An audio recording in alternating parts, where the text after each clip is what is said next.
ഒരു എഴുത്തുകാരൻ തന്റെ കലയിലൂടെ മുൻ ഭാര്യയോട് പ്രതികാരം ചെയ്താൽ എങ്ങനെയിരിക്കും? അങ്ങനെ ഒരു സിനിമ അങ്ങ് ബോളിവുഡിൽ സംഭവിച്ചിട്ടുണ്ട്. അങ്ങനെ ഒരു പ്രമേയം അഭിനവ് സുന്ദർ നായക് എന്ന ഡയറക്ടർ ഇങ്ങ് മോളിവുഡിൽ അവതരിപ്പിച്ചിട്ടുണ്ടെന്ന് പറഞ്ഞാൽ നിങ്ങൾ വിശ്വസിക്കുമോ? എഡ്വേർഡ് എന്ന എഴുത്തുകാരൻ തന്റെ മുൻ ഭാര്യയായ സൂസനോട് ചെയ്യുന്ന മാനസികമായ ഒരു പ്രതികാരം, തന്നെ വിട്ടുപോയതിനും തന്റെ കുഞ്ഞിനെ ഇല്ലാതാക്കിയതിനുള്ള പക അയാൾ ഒരു നോവലിലൂടെ സൂസന് വായിക്കാൻ കൊടുക്കുന്നു. ആ നോവലിലെ ചോര മരവിപ്പിക്കുന്ന കഥാപാത്രങ്ങളിലൂടെ എഡ്വേർഡ് തന്റെ പ്രതികാരം തീർക്കുകയായിരുന്നു. ഇതായിരുന്നു 2016 ഇറങ്ങിയ നൊക്ടേണൽ ഇൻവേഴ്സ് എന്ന സിനിമ. എന്നാൽ ഹോളിവുഡിൽ കണ്ട ഈ സെയിം പരിപാടി ഇങ്ങ് മോളിവുഡിൽ ഒരാൾ അവതരിപ്പിച്ചിട്ടുണ്ടെങ്കിലോ? അതെ, നമ്മൾ സംസാരിക്കാൻ പോകുന്നത് അഭിനവ് സുന്ദർ ഡയറക്ട് ചെയ്ത മോളിവുഡ് ടൈംസിനെ കുറിച്ചാണ്. വിനീതും നെസ്ലിനും ബേസിലും ഒക്കെ പറയുന്നത് ഇത് അഭിനവ് സുന്ദർ നായകിന്റെ ബയോപിക് എന്നാണ്.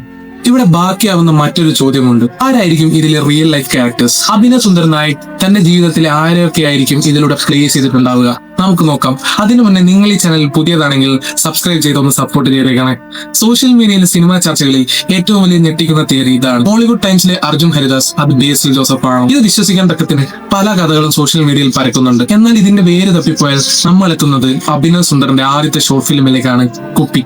ഇനി നിങ്ങൾ ബേസിൽ ജോസഫിന്റെ ആദ്യത്തെ ഫിലിമിനെ പറ്റി ഒന്ന് ആലോചിച്ച് നോക്കി, കുഞ്ഞിരാമായണം. ആ സിനിമയുടെ ഒരു പ്രധാന കഥയും ഒരു പ്രശ്നം തുടങ്ങുന്നത് തന്നെ സൽസ കുപ്പി എന്നൊരു ബോട്ടിലൂടെയായിരുന്നു. കുപ്പി എന്ന ഷോർട്ട് ഫിലിമിന്റെ ഒരു അഡാപ്റ്റേഷൻ ആണോ ഈ കുഞ്ഞിരാമായണം എന്നാണ് പലരും ചോദിക്കുന്നത്. ഡൗട്ട് അവിടെ തീരുന്നില്ല. മോളിവുഡ് ടൈംസിന്റെ ഒരു സീനില് സ്റ്റോറി ബോർഡ് കാണിക്കുന്നുണ്ട്. അതിൽ ഇങ്ങനെയാണ് എഴുതി വെച്ചിരിക്കുന്നത്: first Malayalam super hero movie.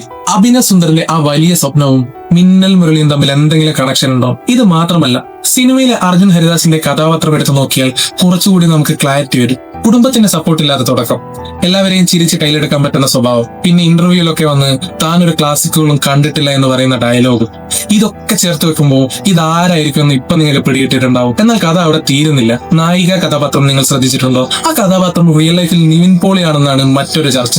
സംഗതി തമാശയല്ല, ഇതിനു പിന്നിൽ ഒരു ഡാർക്ക് റിയാലിറ്റി കൂടെയുണ്ട്. അഭിനവിന്റെ ആദ്യത്തെ സിനിമ മുകുന്ദൻ ഉണ്ണി അസോസിയേറ്റ്സ് ആദ്യം എത്തിയത് നിവിൻ പോളിയുടെ അടുത്തായിരുന്നു. നിവിൻ പോളിക്ക് കഥ ഇഷ്ടപ്പെട്ടില്ല, റിജക്ട് ചെയ്തു. പിന്നീട് അത് വിനീത് ശ്രീനിവാസനിലേക്ക് എത്തുകയും അത് ഗംഭീര സിനിമയായി മാറുകയും ചെയ്തു. തന്നെ റിജക്ട് ചെയ്തതിനുള്ള പക അഭിനവ് അതേപോലുള്ള ഒരു ക്യാരക്ടർ സെക്കൻഡ് ഫിലിമിൽ ആഡ് ചെയ്ത് ആ ജീവിതം അങ്ങനെ തന്നെ കാണിക്കുകയാണ് ചെയ്തിരിക്കുന്നതാണ് പലരും ചോദിക്കുന്നത്. അതുപോലെ തന്നെയാണ് ജഗദീഷും ഷറഫുദ്ദീനും അവതരിപ്പിച്ച അച്ഛൻ മകൻ കഥാപാത്രം. പലരും അത് മലയാള സിനിമയിലെ പ്രമുഖ അച്ഛൻ മകനായിട്ട് പറയുന്നുണ്ട്. നിങ്ങൾക്ക് ആരായിട്ടാണ് ഈ കഥാപാത്രത്തെ തോന്നുന്നത്? കമന്റ് ചെയ്യൂ. പക്ഷെ ഈ തിയറികളൊക്കെ സത്യമാണെങ്കിൽ ഒരു റിവെഞ്ച് എന്നതിനുപരി അഭിനവ് തന്റെ സുഹൃത്തുക്കളെ വെച്ചുകൊണ്ട് അവര് പോലും അറിയാതെ ഒരു മെറ്റാ ട്രോളാണ് ഇവിടെ ചെയ്തിരിക്കുന്നത്. ഷൂട്ടിംഗ് സമയത്ത് ഈ സിനിമയുടെ സ്ക്രിപ്റ്റ് പൂർണ്ണമായി അറിയുന്നത് നെസ്ലിന് മാത്രമായിരുന്നു. ബേസിൽ തന്നെ ഇത് പല ഇന്റർവ്യൂയിലും പറയുന്നുണ്ട്. ഒരു ഡയലോഗ് പോലും അറിയാതെയായിരുന്നു ബേസിലൊക്കെ ഷൂട്ടിങ്ങിന് വന്നത്. പക്ഷെ ഒരു കാര്യമുണ്ട്, സോഷ്യൽ മീഡിയയിൽ ആർക്കും എന്തും കണക്ട് ചെയ്ത് കഥകൾ എഴുതാം. ഇതിന്റെ സത്യം അറിയാവുന്നത് അഭിനവ് സുന്ദർ നായകിനും മാത്രമാണ്. ചിലപ്പോൾ ഇത് കോയിൻസിഡൻസ് മാത്രമായിരിക്കും, ചിലപ്പോൾ ഇത് സത്യവുമായിരിക്കാം.